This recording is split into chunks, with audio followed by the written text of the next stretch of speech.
On Saturday, March 27th, an inmate was shot and killed after taking a corrections officer hostage at the Oklahoma County Detention Center. And while this was going on, they were live streaming it from Facebook. What you're about to watch is what transpired after that.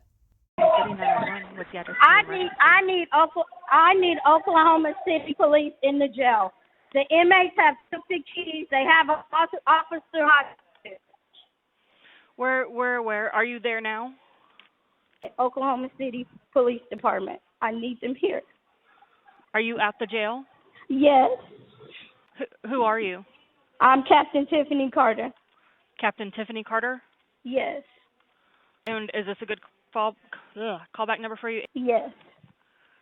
All right, our officers are already en route. Can you tell me any more what's going on right now? I don't know. They got an officer. They got his keys. They are popping all the doors open. Well, because it's not in my name. Hello? I'm still here. I'm just updating the call. I tried to lock him down. There's a guy in the shower. Hello? I'm here. What else is going on? They got the officers hostage. They have keys. They're opening all the doors. We're already en route. What floor are they on? Where do my officers need to go when they get there? To the 10th floor. Okay, is there going to be someone to meet my officers when they get there? Downstairs? Yes, ma'am. Okay. Right. We've got a couple already en route. Thank you. You're welcome. That's how they handle this, so shit ain't got nothing to do with this CO. He just so happened to be a product of the situation, man.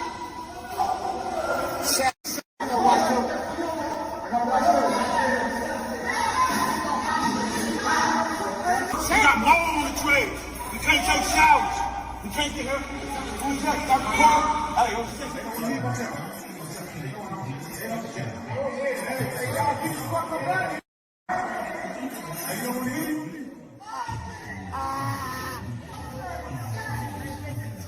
Oh shit, I got him running. Jail, y'all, this shit real. It ain't nothing against the CO, man. We ain't got no mirrors in here. The water don't work, toilet backed up. This what we dealing with, homie. They ain't been out they cell 3-4 days. Look at the room out here, dirty old fool. Nigga, we ain't got wreck, nothing. We ain't got no showers in 2 weeks. Our power was just out 2 days.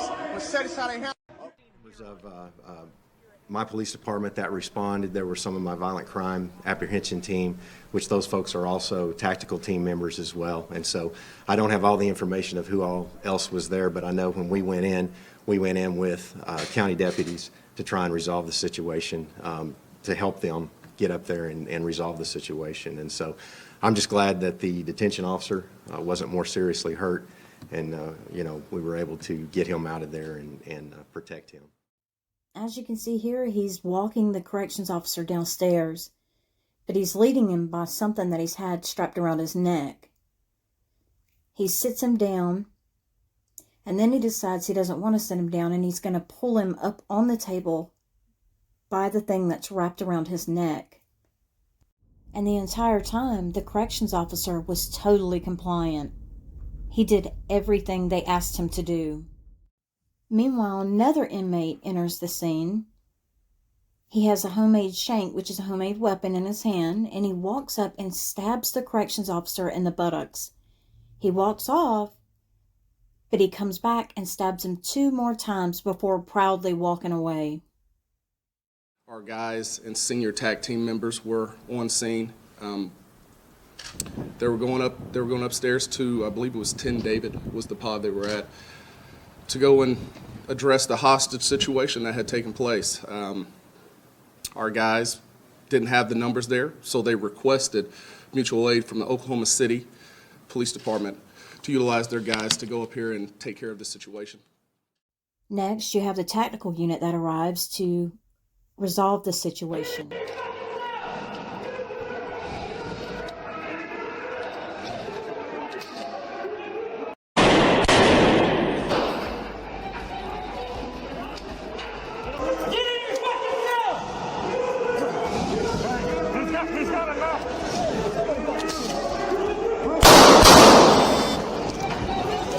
Life, and I want justice. I really want justice, and I'm gonna get it. Yes, ma'am. I'm really gonna get it. Yes, we are. Cause they took my son's life, and he had 2 kids of his own. And they took their dad's life. And this shouldn't be tolerated. And I'm not going to tolerate it. This man lost his life standing up for the rest of the people that was in there, That's right, telling that's them right. that I'm fed up with these That's things right, that's brother. going on up in here. And if I'm going to be one to stand up, then I'm going to do it today. And he lost his life, but he was always that way. He was selfishly always about other people more than he was about himself. Look at the price that it cost him on Saturday, his life. Right. And that's the kind of guy that I want y'all to remember about my son. I know that, you know, what it portrayed to the world is that he was just this bad person. Me and everyone else seen what he was asking for, and it was just a shower. It was just food without mold. He used to have to call me and his mom and say, call up here, ask them why they haven't fed us. Call up here, ask them why we haven't been able to get no showers, because we would stay calling up there on his behalf. And I'm sorry for the family. He did go about it the wrong way. I'm not justifying that. we're not. I'm not justifying that at all, but they could have went in there and did something different. They killed my son to be brought up on charges and indicted and go before the court. That's the kind of justice that we're looking for. We're not talking about just some kind of monetary gain and none of that type of stuff. We need to know that he's going to be prosecuted for what he's done. So we would like for David Prater, if it's the DA, to bring him up on charges and indict him, and we're going to seek justice. Good afternoon. I'm Greg Williams. I'm the administrator here at the Oklahoma County Detention Center. On Saturday, there was a hostage situation here at the detention center that ended in the death of inmate Curtis Williams. I did talk to the family, and that night or that next early that next morning, and told them that we regretted how that ended, and it was a tragic situation for a lot of us. The significant challenges here at the detention center are really the result of two things: insufficient staffing and infrastructure, or the actual physical plant challenges that we have. We've been facing staff shortages since we took over the jail. Really, when we took over the jail, they had about 3 more staff than what we currently have. We've been able to contract for some additional staff. Just recently, we have widened our opportunities to recruit staff. We've implemented a pay increase that we think will help us draw a better candidate. In fact, we have been able to recruit and hire about 35 additional staff since the pay raise that went into effect last month. So we do think that is promising. We also continue to improve the working conditions for the staff in an effort to do a better job of retention. The health department report that was mentioned by Ms. Everest, it did point out some things that we do have some site checks that we don't make. Sometimes the food on occasion is late being delivered. And again, those things can be directly related to insufficient staff or shortages of staff. So the shortages of staff are causing us some challenges that we're addressing. The infrastructure, of course, everyone has known about, or most everyone has known about for a long, long time. The building really is poorly built and poorly maintained for years and years. We have made quite an effort since July to improve that. In fact, we have made a lot of improvement since July. One of those things is we've implemented a water management system that will help us with the flooding and help us as the detainees stuff sheets and linens and clothing and things in the toilets. This system will limit the toilets to flushing only twice in about a 15-minute period. So we think that will help. Many of those projects are near completion, and we're hoping within the next few months that a lot of those repairs will be completed. Of course, one of the top priorities on our goals and objectives, and again, holding staff accountable and holding our offenders accountable is the way that we'll get through a lot of these challenges. Some of the things that we've done is that we have, when we took over, of course, the detainees were spending very little time outside of their cell. When I say that, I mean that gives them an opportunity to do video visitation, to take showers, to do recreation, to do those kind of activities. And we have increased that at least 20% since we took over in July, and that number goes up every month. So that is one of our top priorities. Again, we're a little bit limited with COVID, and we're still practicing those protocols to keep people as isolated as much as possible. So that's been kind of a challenge. We've also implemented some programs. Again, COVID is limited us on kind of what we're doing with programs.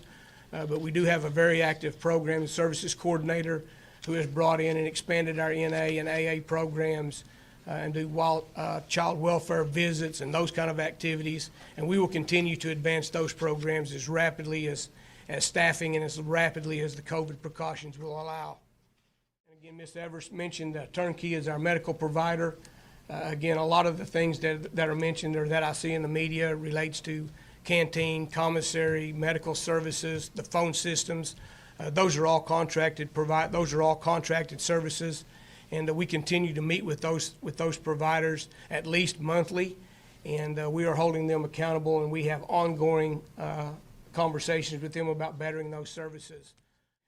Just as a reflective of the dedication that we have to increasing quality of life for the people that work here and for the people that reside here as residents or as detainees. These inmates, the ones that need medical help, once they're finished in the infirmary, they're then handcuffed to the rail for up to 4 hours before being transported back to their rooms, which you can see are deplorable living conditions. And this jail was designed by an architect company that had never designed a jail before. Then you have overcrowding, which is occurring because they don't have the financial means to repair the rooms on the floors that have been closed, as you can see by these photos. As for the corrections officer, he did make it out alive, where he was transported for medical care and then later released to go home. When the officials were asked if they had been in communication with the corrections officer, they said they did try reaching out to him, but that his wife said he didn't want to speak to anyone. And honestly, can you blame him?